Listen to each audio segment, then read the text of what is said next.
Hi everybody, welcome back to my kitchen. This is Kathy with Kathy's WW, a calorie journey.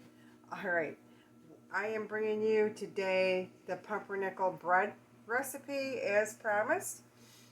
This is a little different than the traditional German pumpernickel, but it is a very, very good pumpernickel bread. Yes. Okay, and this will make 2 loaves, or I'm doing a 2-pound loaf pan, but you can do it in 2 loaves, or you can do 1 loaf pan and then 1 round pumpernickel, like when you do the spinach dip. You just have to round out the dough, and it's the same thing. Okay, so we are going to get started.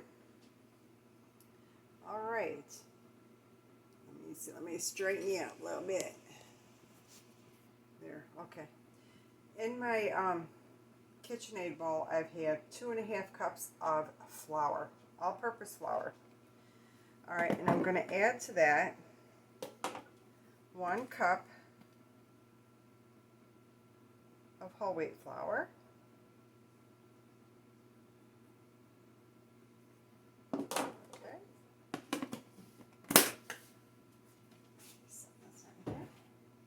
And then 1 cup of rye.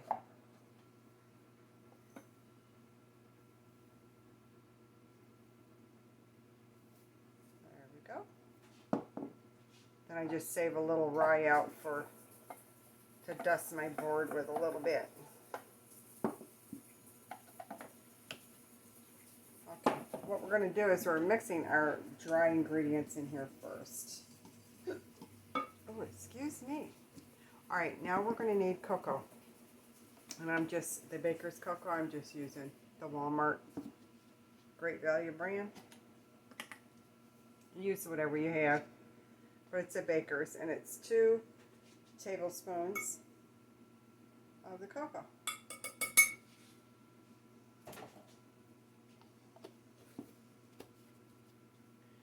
Okay, now for the yeast, I'm just using the quick instant yeast. It's going to be 5 teaspoons.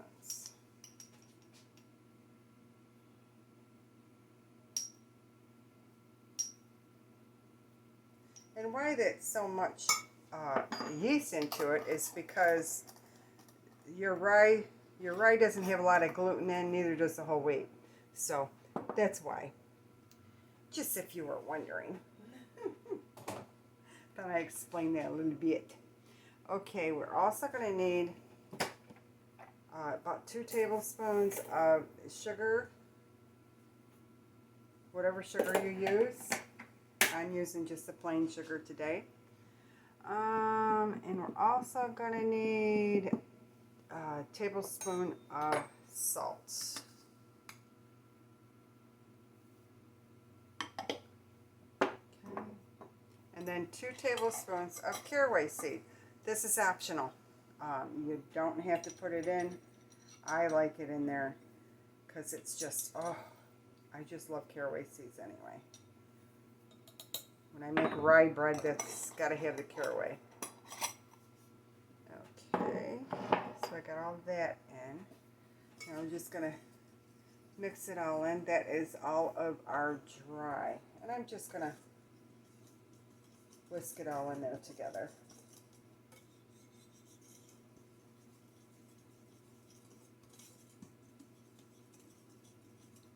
Just give it a good little mix. That's that. Now we're going to put our wet ingredients into, this is so I don't mess, so I'm not messy, which I'm messy. Anyway, so you're going to need 1.5 cups of warm water, just tap water is fine. And you get this up to temperature.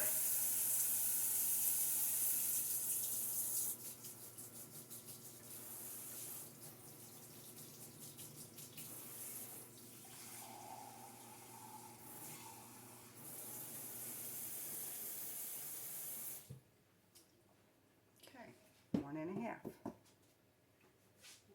my spatula. I have this too. Okay, now in there you are going to put Hang on, I just want to make sure I got my measurements correct. Okay, yes.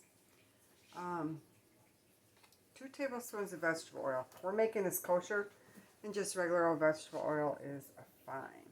So go ahead and add that to your water. It's 2 tablespoons.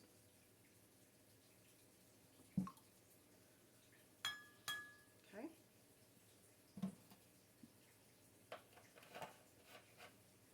And then I like to put a little tiny honey in. We're only going to put a tablespoon in. That's all.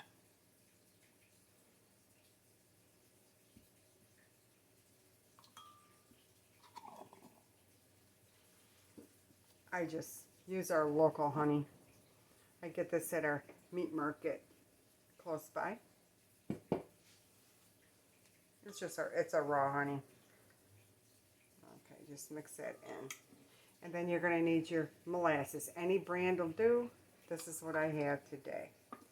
And it's going to be a 1/2 cup.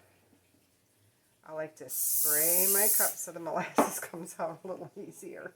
And let's see if I can do this nicely without making a mess. Which, molasses, I'm always making a mess.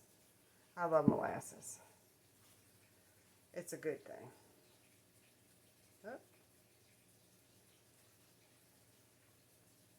Told you I was going to see that all came out of there really nicely.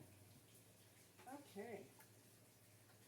And now we're just going to stir this all up.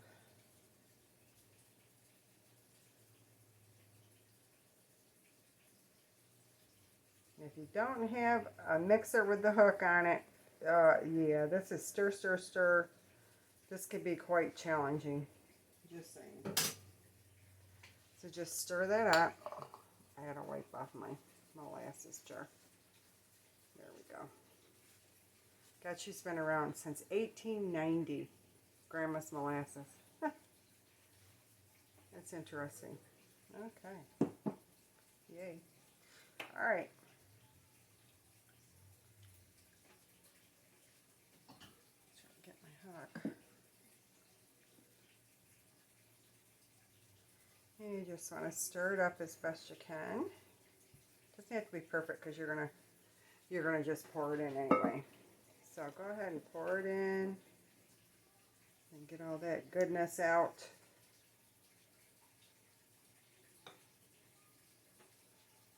Okay, now comes the part. You're going to go ahead and put your hook in. And you're going to let this knead for about 10 minutes. You got to let it go at least 10 minutes, guys. So I'll bring you back, and you want to scrape down, like if you see halfway through, scrape down any flour that's there and just continue kneading it for 10 minutes. All right, I'll bring you back when it's done. Okay, guys, it's been 10 minutes so that it's kneaded. So I'm just going to scrape this down. I should have went the other way. There we go. Scrape it in your bowl. It's going to be a little sticky. That's just because of the molasses and the honey in there. But it's not that bad. Okay. Let's take it off your stand. I sprinkled a little bit. Let me turn you this way. I sprinkled a little bit of my rye flour on here. Okay. And go ahead and scrape it down. Just going to roll it right out there on that, on your rye bread.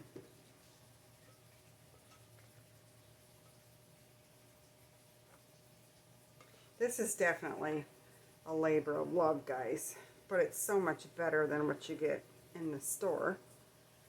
Because a lot of your stores, there's not really a true baker. I mean, not anymore.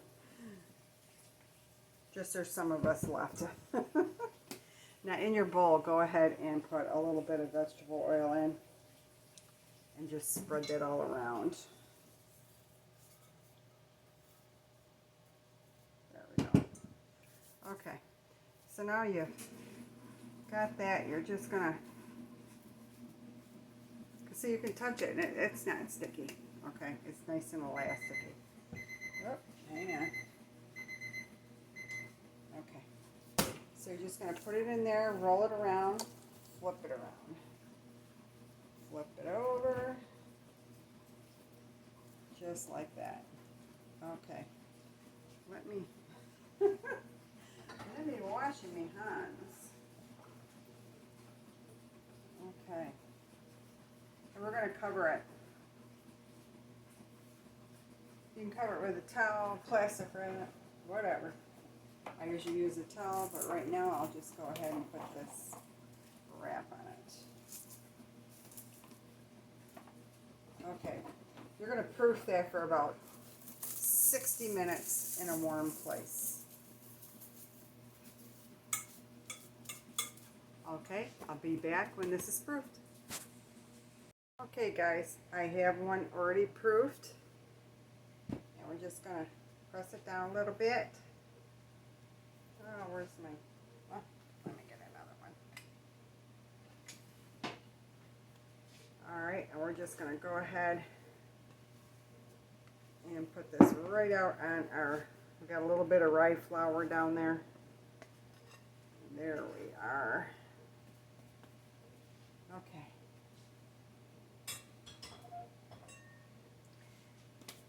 All right. Oh, it smells. I wish you could smell this. Now, we're going to go ahead. I said I was going to put it in a 2-pound loaf, but I wanted to show you how to do the round one and just a regular 1-pound bread. So, you're just going to cut that in half as best you can, no problem. If it's not all the way.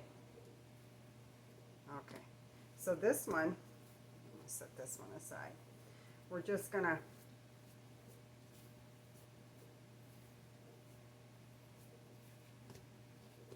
do the traditional rolling, rolling, rolling. This is for the regular pound.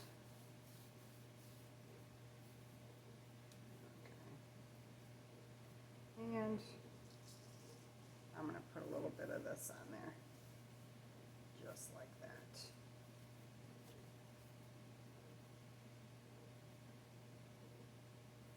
There we are. Go ahead. That's the first one. Alright, now and I have that pan greased with, I use Crisco. Now this you're just going to keep like a ball, okay? Just like that. It's that easy. You just keep folding it under. You have just a little sheet pan. Make sure you grease it. Okay. And this will be the round one for your party dip. Or just slice it for sandwiches, whatever you want to do. Okay, so now we are going to cover these with my little claws here, or yeah, whatever you got, guys. These are just what I have because I bake a lot of bread and rolls and all that good stuff. And you are going to proof this for, I'm gonna say this time proofing about 45 minutes. So I'll be back when this is ready. All right. Oh, also right now, go ahead and get your oven preheated at 375. All right, I'll be back. Okay, guys, just took them out from proofing, and there they are. And they're going in the 375 oven for about, see, here's the round one. Yay. For about, I'm going to say 40 minutes. So I will bring you back when that comes out. Okay, folks, we have them out. When you're doing the 1-pound loaves, it's only going to take about 30 to 35 minutes. When I do my 2-pound, it's definitely going to take the whole thing. Alright, we'll just flip them out here. Look how pretty that bread is. Oh my. Okay, now go ahead and take some butter and just go over the top. That'll make it nice and soft right there. Okay, look at that. Beautiful. And then this thing, you just cut it out in the center. Like if you wanted a big bowl for a big party, Super Bowl party, whatever you're doing, just having friends over, you're going to make the full thing of dough and make a big pumpernickel round, because you're going to want to cut it, scoop it out, and then put your dip in there, and then cut the rest of the bread, because that's a full eatable everything there. I'm going to bring that right up to you and show you. Okay, I'll be right back. I'm going to cut a slice that I made yesterday. Okay, and there is it sliced up, and it is really, really delicious. Toasted, not toasted, however you want it. A little butter spray, or if you're not really watching your calories, use some real butter on it. It's good too. All right, now I will tell you a little bit something about this bread. It will stay at room temperature for 3 days, but you can always, I got these bread bags at Amazon, and they're regular bread bags, which I've showed you this before. You put them in there, and you can store them in your fridge. It'll last up to a week or two in there. But you can also freeze it for up to 8 weeks. But you want to slice it all first and put it in your little Ziploc bag or whatever you're putting it in, and just take out what you need. Because this is a bread that, personally, I won't eat every day. But, you know, this is really nice with a little egg salad on, you know, and just eat it that way. But it's good for us diabetics because it's a dark flour. So, and it is 80 calories per slice, or it's 2 points Weight Watcher points. All right. And I hope you enjoyed this, and I hope you try it. You know, I know it's a little labor of love, but what isn't? You know, and I mean, I love making bread. It relaxes me. Makes the house smell great. But it's really a nice bread, guys. So I hope you give it a try. All right, thanks for watching. I'll see you next time in my kitchen. Bye now.